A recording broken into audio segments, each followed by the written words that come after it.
अस्सलाम वालेकुम। आज हम स्टार्ट करने लगे हैं लेबर। ठीक है। So basically what is labour? Labour या फिर ह्यूमन पार्चुरेशन जिसको हम कहते हैं, it's a physiological process that results in birth of baby, delivery of placenta and the signal for lactation to begin.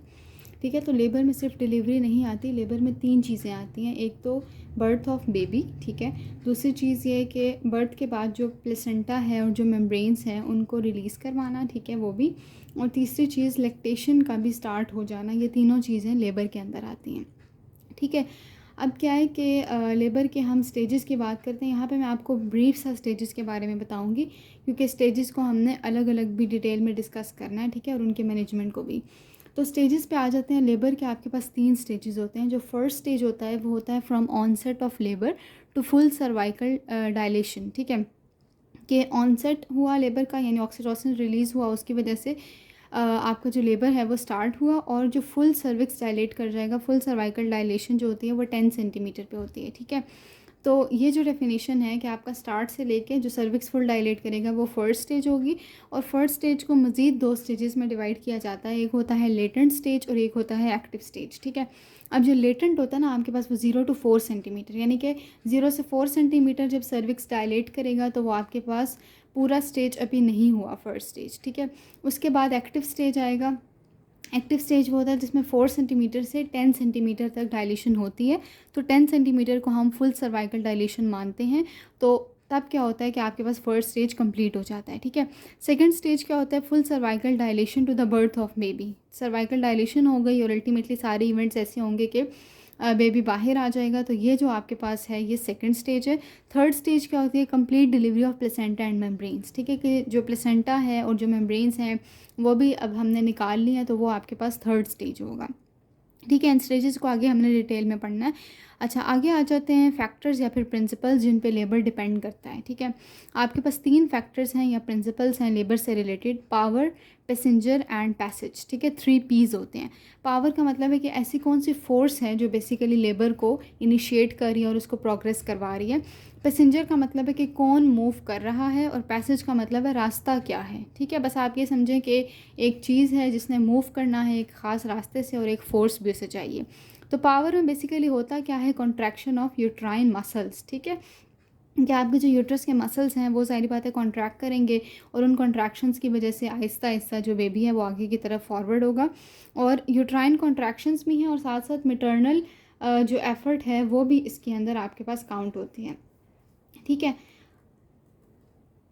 अच्छा, यूट्राइन कॉन्ट्रैक्शंस हो गई और मैटरनल पुश। ठीक है। उसके बाद आ जाते हैं पैसेंजर पे। तो पैसेंजर कौन है जिसने मूव करना है? वो है फीटस आपके पास। ठीक है। और इसकी 3 चीज़ें जो हैं वो बड़ी मैटर करती हैं। एक है साइज़, यानी कि फ़ीटस का साइज़ कैसा है, फ़ीटस स्मॉल है, एवरेज है, या फिर लार्ज साइज़ का है। प्रेजेंटेशन उसकी मैटर करती है, और पोजीशन। ठीक है, पोजीशन का मतलब है कि वो पेल्विस में किस तरह से पड़ा हुआ है, कि वो आपके पास हॉरिजॉन्टल है, वर्टिकल है, या फिर ऑब्लिक है। ठीक है। और प्रेजेंटेशन का मतलब है सेफेलिक या ब्रीच, यानी अगर उसका हेड नीचे की तरफ है और बाकी लिम्स ऊपर की तरफ है तो उसको सेफेलिक पोजीशन कहते हैं, और अगर लिम्स नीचे होती हैं हेड ऊपर तो उसको ब्रीच पोजीशन कहते हैं। तो आपने प्रेजेंटेशन का भी ख्याल रखना है। ठीक है। उसके बाद आ जाते हैं पैसेज। पैसेज क्या है? वो पाथ वे जिससे फीटस ने गुजर के जाना है, डिलीवर होना है। ठीक है। तो passage is a birth canal. और बर्थ कैनाल किस किस चीज़ की बनी हुई है? बर्थ कैनाल में आपके पास बोन्स आ जाती हैं।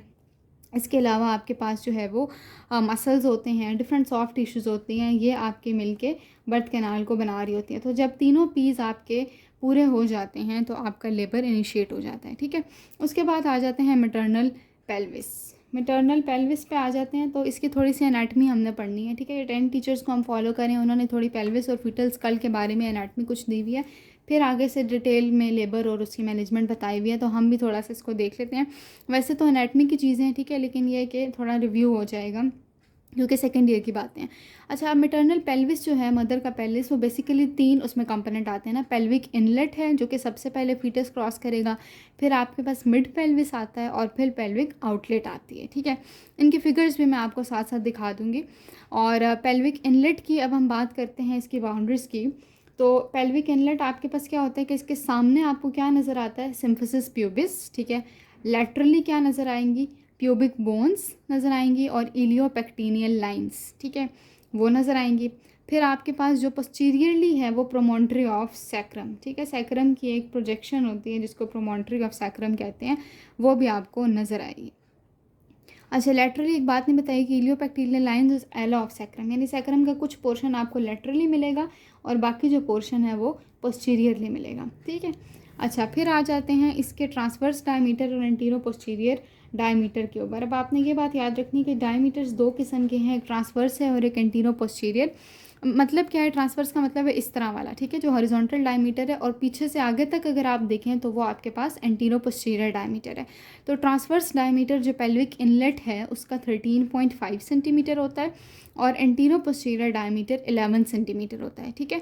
और अब इसकी जो है मैं आपको एक बार फिगर भी दिखा देती हूँ, ठीक है, जिसमें बाउंड्रीज नज़र आ रही हो और ये आपको नज़र आ रहा हो इसके ट्रांसवर्स और एंटीरो पोस्टीरियर डायमीटर, और एक एंगल भी बता देती हूँ जब फीटल हेड इसके अंदर आएगा तो कौन कौन से एंगल्स बन सकते हैं और अगर एंगल चेंज होगा तो क्या होगा। मैं आपको इसकी फ़िगर पहले दिखा दूँ।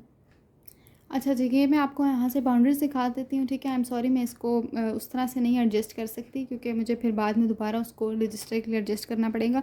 तो फिगर्स आप देख लें, ठीक है। ये पेल्विक इनलेट है आपके पास और इसके मैं आपको डायमीटर्स का भी बता देती हूँ। पेल्विक इनलेट के सामने हमने क्या कहा कि प्यूबिक सिम्फसिस आ रहा है। प्यूबिक सिम्फसिस ये वाला पोर्शन होता है जहाँ दो प्यूबिक बोन्स मिलती हैं आकर, तो सामने प्यूबिक सिम्फसिस होता है। साइड पे हमने कहा कि इस्चियोपेक्टिनियल आपके पास लाइंस होती हैं, ठीक है। और इसके अलावा एला ऑफ सैक्रम, ये आपके पास ऊपर सैक्रम है, इसका जो एला वाला पोर्शन है वो थोड़ा लैटरली आ रहा होता है और पीछे जो प्रोजेक्शन होता है उसे प्रोमोन्ट्री कहते हैं। तो प्रोमोन्ट्री जो होता है वो पोस्टीरियरली होता है। सैक्रम का जो प्रोमोन्ट्री वाला पोर्शन होता है वो पीछे होता है। उसके बाद इसके एंटीरो पोस्टीरियर और ट्रांसवर्स डायमीटर को देखें तो ये वाला जो डायमीटर है ये ट्रांसवर्स डायमीटर है, ठीक है। इसको कहते हैं 13.5 के किसका होता है और डायमेंशन, और ये एंटीरो पोस्टीरियर है, ये 11 सेंटीमीटर होती है डायमेंशंस, ठीक है। उसके बाद आ जाते हैं मिड पेल्विस के ऊपर। तो मिड पेल्विस की बाउंड्रीज़ की अगर हम बात करें, पेल्विक इनलेट की उन्होंने एंगल का बताया हुआ है कि आपका जो फीटल हेड है वो पेल्विक ओरिएंटेशन के अंदर एंटर करता है, ठीक है।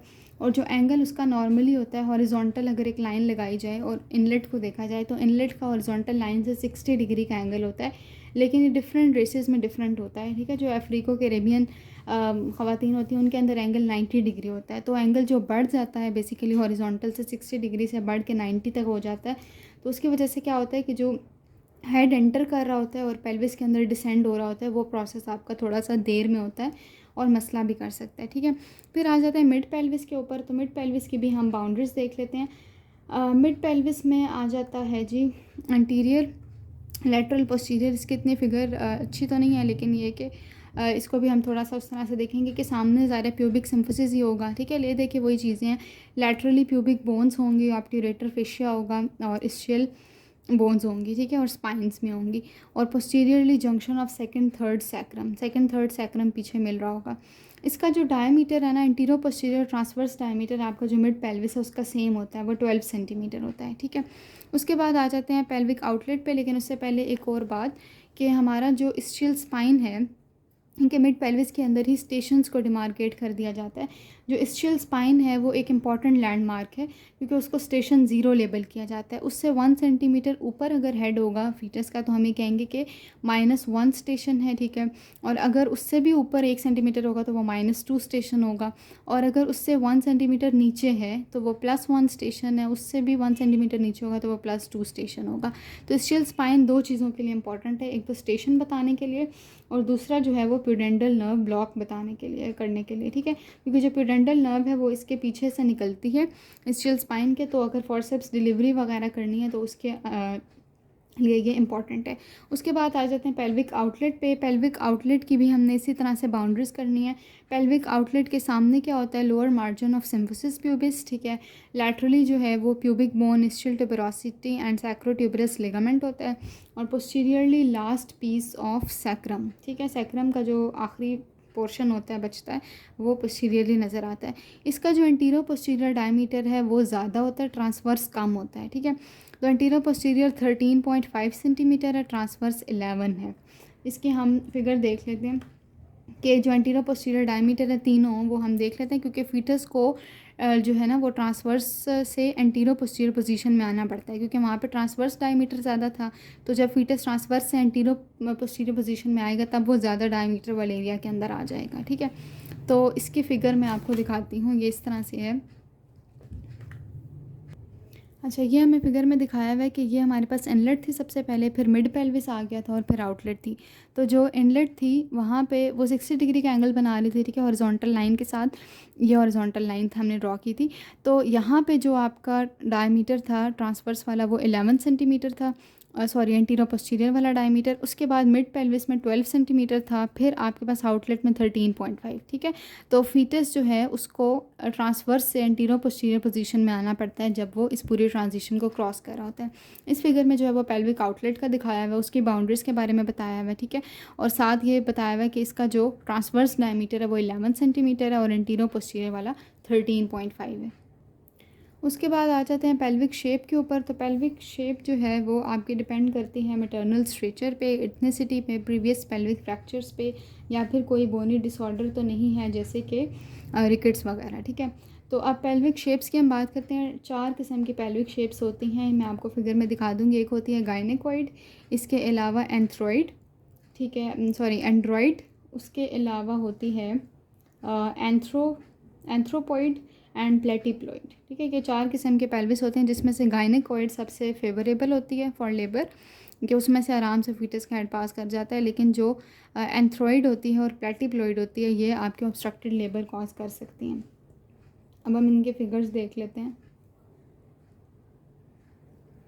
बल्कि आगे जो हमने पेल्विक फ्लोर करना है हम इकट्ठे फिगर देख लेंगे। अच्छा, नेक्स्ट आ जाते हैं पेल्विक फ्लोर के ऊपर। So what is pelvic floor? Pelvic floor basically एक मस्कुलोफेशियल गट है, ठीक है। एक समझ लें गढ़ा सा है जो कि लेवेटर एंड आई मसल्स से मिलकर बना हुआ है, ठीक है। और उस फ्लोर से जो है वो उसने गुजरना होता है फीटस ने। उसके बाद आ जाते हैं पेरिनियम पे। तो पेरिनियम में पेरिनियल बॉडी है जो बिल्कुल सेंटर में प्रेजेंट होती है। पेरिनियल बॉडी क्या चीज़ है? ये एक फाइब्रोमस्कुलर स्ट्रक्चर है जो कि विजाइना और एनस के सेंटर के अंदर प्रेजेंट होता है और डिफरेंट मसल्स की अटैचमेंट को ये रिसीव करता है। इसमें कौन कौन से मसल्स आ जाते हैं? Bulbocavernosus muscles, superficial and deep transverse perineal muscles and external anal sphincter के फाइबर्स होते हैं, ठीक है। और पेरिनियम जो एक नली पैरस वुमेन की हम बात करें तो उसमें पेरिनियम टॉट होता है और रेजिस्टेंट होता है, ठीक है, और पुशिंग मुश्किल होती है। लेकिन मल्टी पैरस के अंदर जो है वो आसान होती है क्योंकि वो स्ट्रेची हो जाता है। अच्छा, हम पेल्विस की शेप्स देख लेते हैं। ये है गायनेकोइड पेल्विस, ठीक है। ये वाला है एंड्रॉइड पेल्विस और this is anthropoid pelvis and फिर आ जाता है प्लेटिप्लॉइड दिस वन, ठीक है। नेक्स्ट हमारे पास जो है ये मस्कुलोफेशियल गटर बताया हुआ है जो कि लेवेटर एंड आई मसल से मिलके बना होता है। अच्छा, नेक्स्ट आ जाते हैं फीटल स्कल के ऊपर। तो फीटल स्कल में 3 चीज़ें हैं, एक वॉल्ट है उसका, एक बेस है और एक फेस है, ठीक है। जो वॉल्ट है उसमें सॉफ्ट स्यूचर्स होते हैं। स्यूचर्स क्या चीज़ होती हैं? जो स्कल बोन्स कनेक्टेड होती हैं उनके जो जंक्शन होते हैं उन्हें स्यूचर्स कहते हैं। तो वॉल्ट वाले पोर्शन में सॉफ्ट स्यूचर्स